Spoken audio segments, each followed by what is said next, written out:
Hi and welcome to This Is Your Life. Well, we're here at Sydney's King's Cross railway station, where once upon a time above us was Australia's most legendary music venue.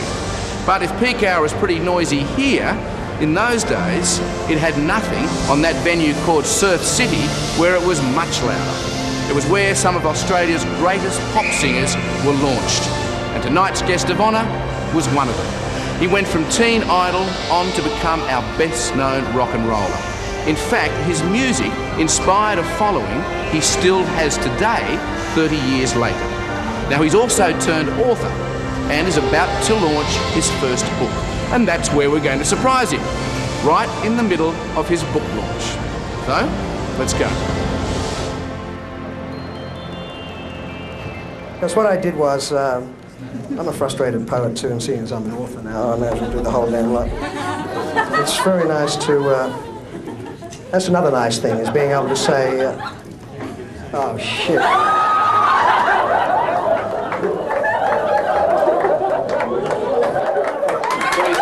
What are you doing? I was just with this guy in LA, There's no way to buy my way out of this, is there? There's no way you can buy your own. And I know you're not all that fussed about it. I'm not. You have actually said to Lynn, please don't let them ever do that. I swore. Oh, God. And we're going to do the show now. Right now? Well, we'll give you a couple of things to say goodbye to your guests here, of course. But the show... Thank God I didn't have a couple of drinks then, mate.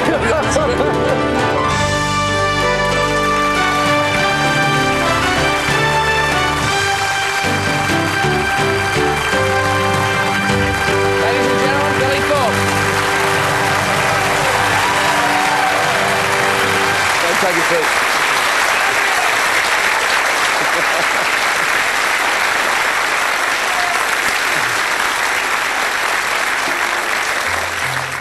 William Richard Thorpe. You're born on March 29th, 1946 in Manchester, England, the only child of Bill and Mabel Thorpe. Your father is a bulldozer driver who plays the accordion and the piano. Your mother is a showgirl who hangs up her dancing shoes to raise you. She becomes your fiercest supporter, and she joins us now.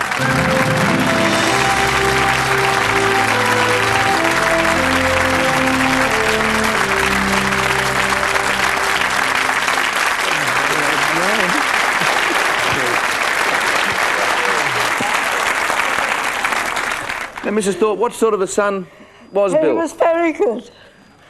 She's 89. Dad and I was proud of him as a boy. And he's always been a good son, hasn't he? Yeah. He's been a lovely son. Why don't you take a seat over there next to Billy? I will. Thanks, Mrs. Thorpe.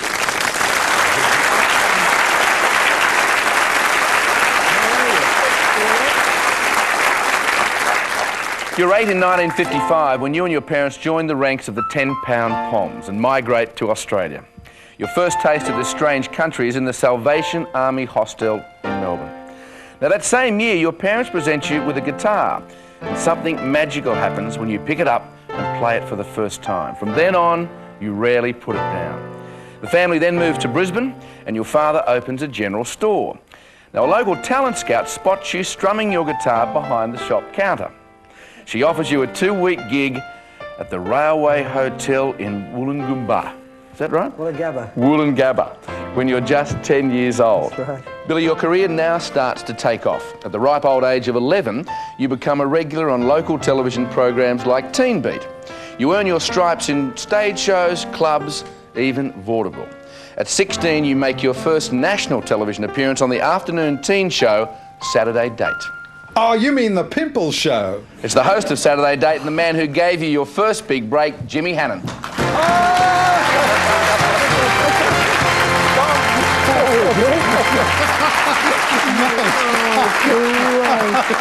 Look at this face, look at this face. Now, what's this about the Pimple Show? Well, the rival show was Bandstand, right? That's right, yeah. They had a sponsor called Clearasil, and everybody's clean cut, you know, Brian Henderson, everything like that. But on Saturday Night, they were down to earth. It was a great atmosphere, and they were a bit on the grunge side with a little bit of acne. You know, not that you had acne. Oh, I did. I had tons of it. No, he was always a very smooth performer. He this gave me guy. my first shot here. Yeah? And what was his act like? Oh, Well, we were duet. I was a duet in a duet when I first came in the James on Boys. Yeah, that's right. James Boys. And he got top money, $5. we had to pay a big talent. He is a big talent. He's a big star, and he's still it's is. lovely to see you, Congratulations, Billy. Thank Enjoy you. the night. Thanks, Thank Jimmy. you very Thank you very much, mate. Thank you. Thank you. You're marvellous, Mabel.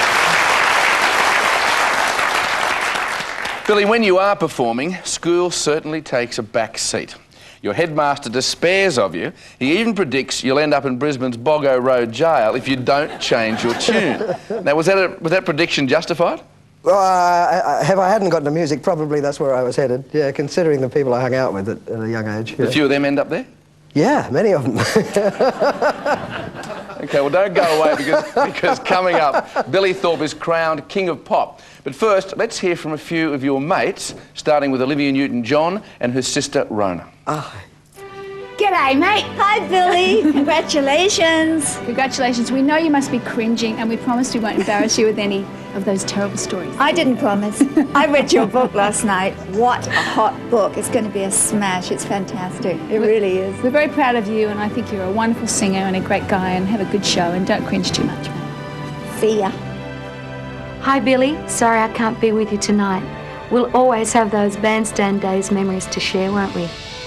You are very respected because you're a great Australian performer, and I hope you're having a wonderful night. Thorpe, Merritt here. Just thought I'd run this by you. 1963, you were part of a duo. You became a solo act halfway through the song when your friend fell off the stage. Look, mate, I'm really proud of you. I'm pleased for you. Have a great night, and nobody deserves it more than you.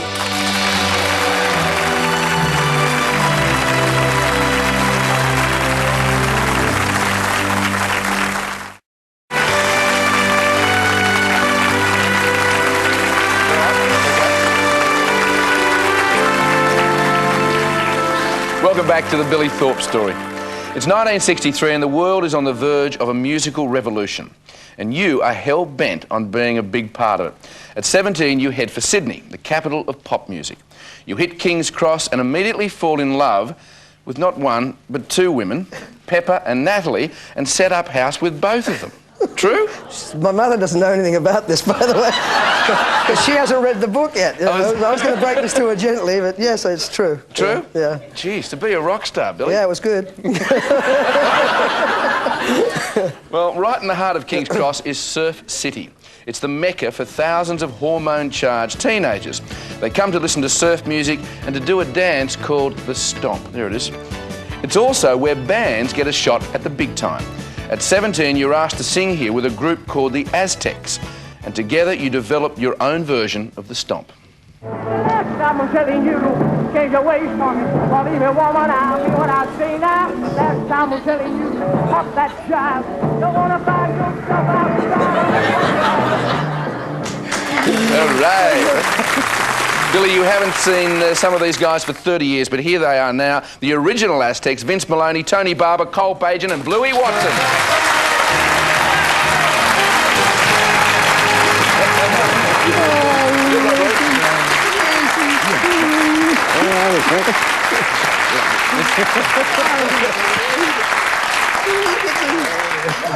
So listen, guys, will you show us, will you just give us a quick rendition of the Stomp for us? Go on. Billy, will you join in? Change your ways for me. Believe me, woman, I'll be what I say now. The last time I'm telling you, put that job. Don't want to find yourself outside. Now, Mashed Potato was a big hit of yours. Have a look at this. Do you remember this?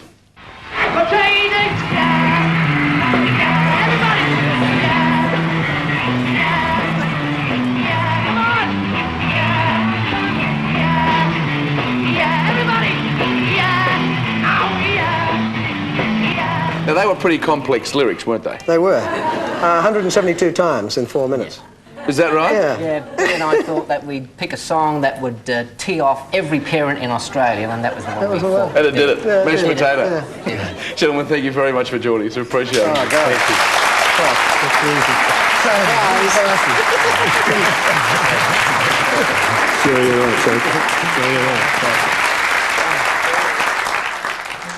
you. Billy, your singing career is about to take off, but your personal life takes a tragic twist.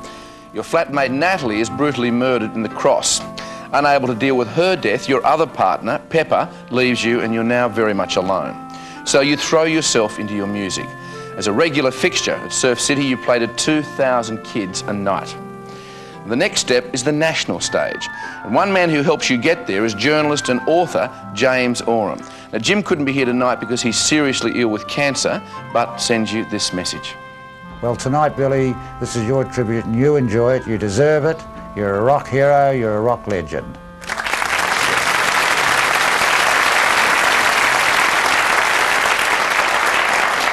It is now June 1964, you're 18 and about to turn the Australian music world on its ear. Billy Thorpe and the Aztecs released the cover song, Poison Ivy, and it screams up the charts to #1.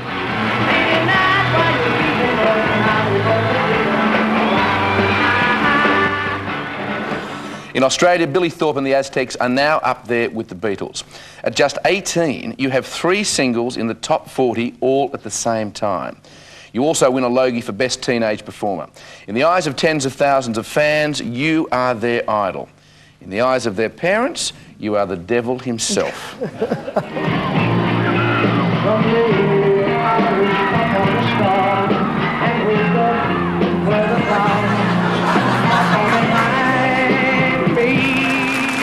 There's another happy customer.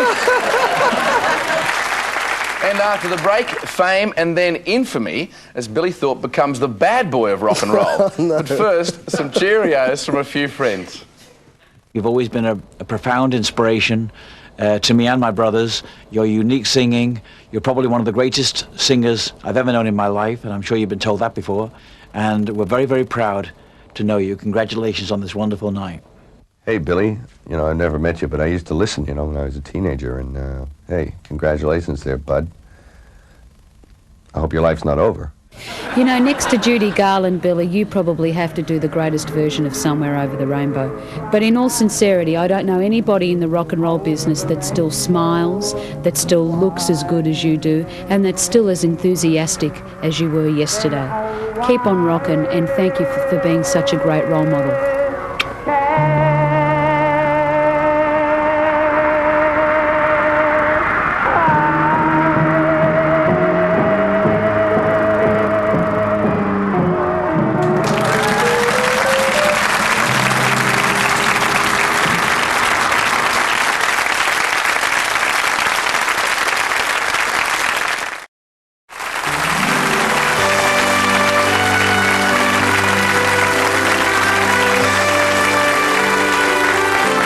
Welcome back to our tribute to Mr. Billy Thorpe. Billy, you're not even 20 when money squabbles blow Billy Thorpe and the Aztecs apart in 1965.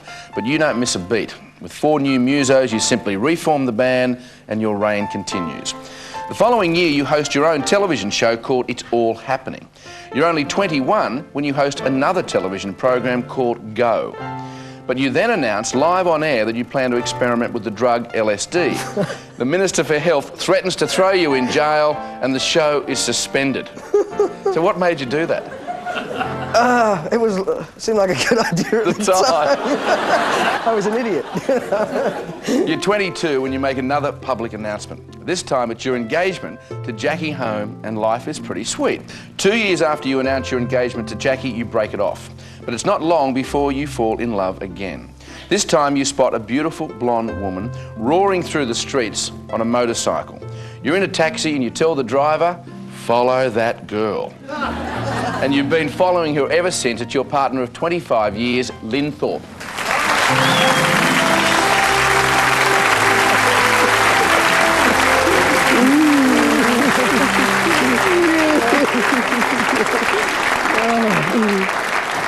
So obviously Billy caught up with you that day. Yeah, I did see her on a bike and I got the cab to follow her, and that's how we met. Were you impressed with him? Well, initially? He grew on me. Would you mind taking a seat next to Billy, please?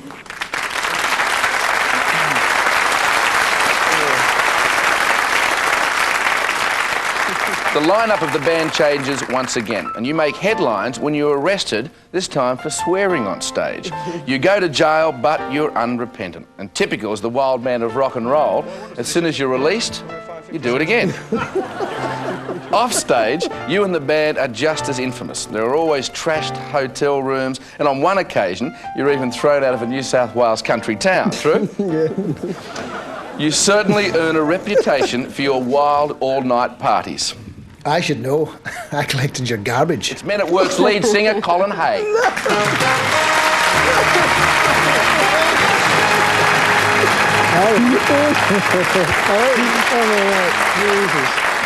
I just saw this guy last week too. I can't believe it. Why were you taking out his garbage? Because I was a garbo. Suppose so. It was big news when Billy Thorpe moved into my neighbourhood, Balmoras, and yeah, I did garbage on Wednesdays and Saturdays. So when did you meet him? Years later. When they were in LA and they were just like the toast of the town. He actually told me the story. He asked me backstage and said to me, describe my house, you know, and said, you lived in this house and your driveway looked like this and your bedroom was here and your garbage tins around the back. And I'm thinking, what is this guy talking about? And I said, how do you know? They said, I used to be your garbo. And I've told that story, not... A few times. A few times, because he was just so open about it, and he's a lovely man. This Fantastic, yeah. Fantastic. Colin, thank you very much for joining us. Oh, it's a pleasure. Oh, cheers, man. Nice jacket.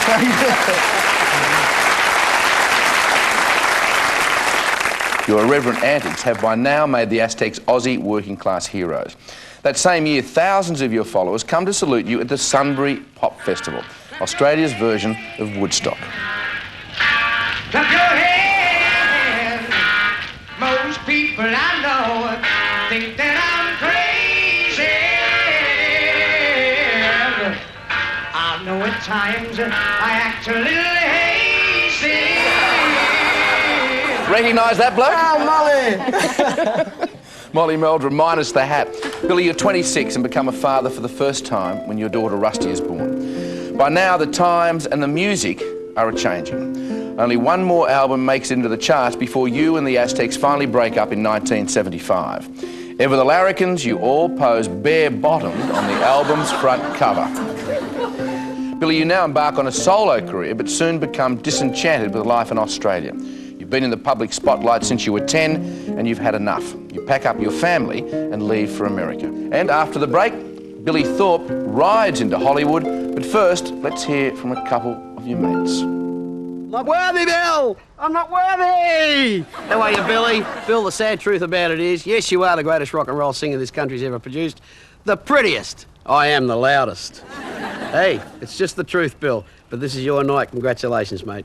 G'day, Thorpe, how are you, mate? Sorry I couldn't be there. Listen, I just had to tell you this. You were the guy that I used to go and see. You're responsible for me screaming like this. I used to go and see you when I was about 14. I remember going to Sunbury, and, well, what I remember of Sunbury, and you were the best, mate. I used to come and watch you, get up the front, headbang, boop, boopy doo, and all that. You're still doing it, mate. Good to see you.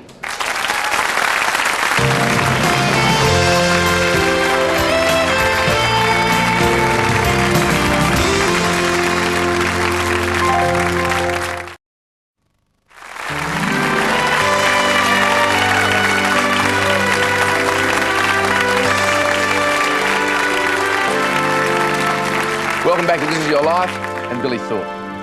Billy, you're 30 in 1976 when you make a new start in the US and reinvent yourself.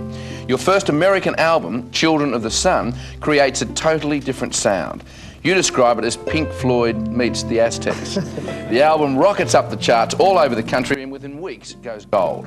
Then in 1978, your second child, Lauren, is born. Your two biggest fans join us now, Lauren and Rusty, all the way from Los Angeles, New York.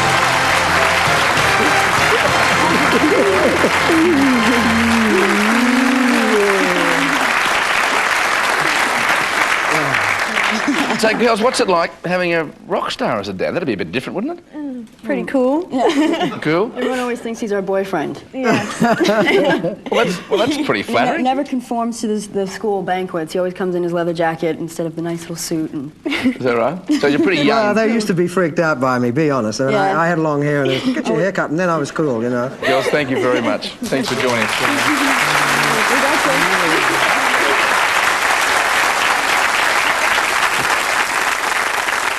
Billy, this year you turned 50. but you're still a big kid at heart. In fact, it's Billy the Kid and Butch Cassidy who inspire you to regularly dress up as a cowboy. You're a member of the elite hole-in-the-wall cowboy gang, a group of directors, actors and musos who don their 10-gallon hats and go riding in the Wyoming wilderness.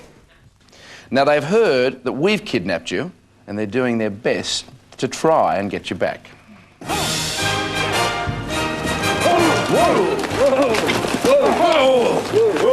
Whoa, boys, we pulled that one off. Yes, sir. Now we can pay that stinking ransom money and spring on Billy. How much do we get, Cash? Looks like about 200 grand. Woo! All right. Why don't we just offer him 100? We'll keep the rest for ourselves. Hey, we're talking about a fellow hole-in-the-wall gang member here. Let's offer him 50 and see if they push us. How are we going to ride from here to Australia? Well, I'd say very carefully.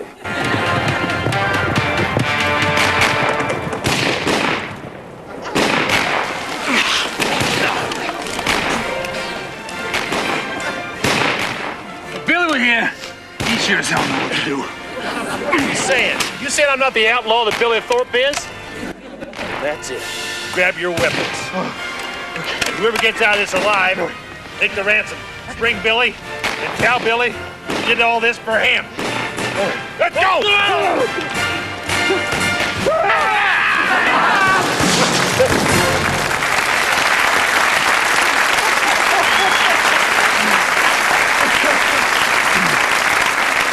Well, Billy, one of the guys did make it out alive, and he's ridden all the way from America to be with you tonight, Cash Edwards.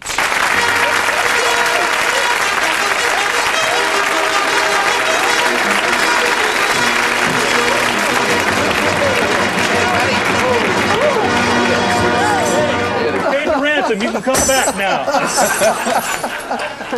Hey, Billy.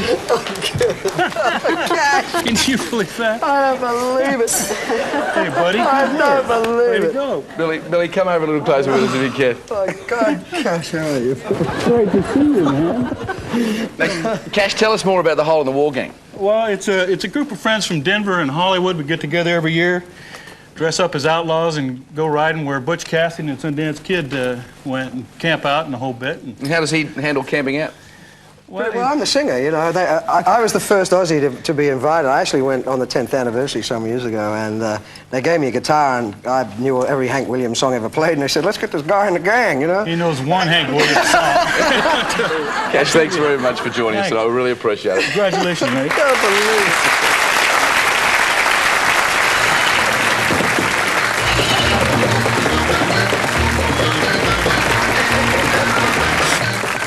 Billy, it's been a wild and exciting ride, from pop idol to rock and roll bad boy, from businessman to family man.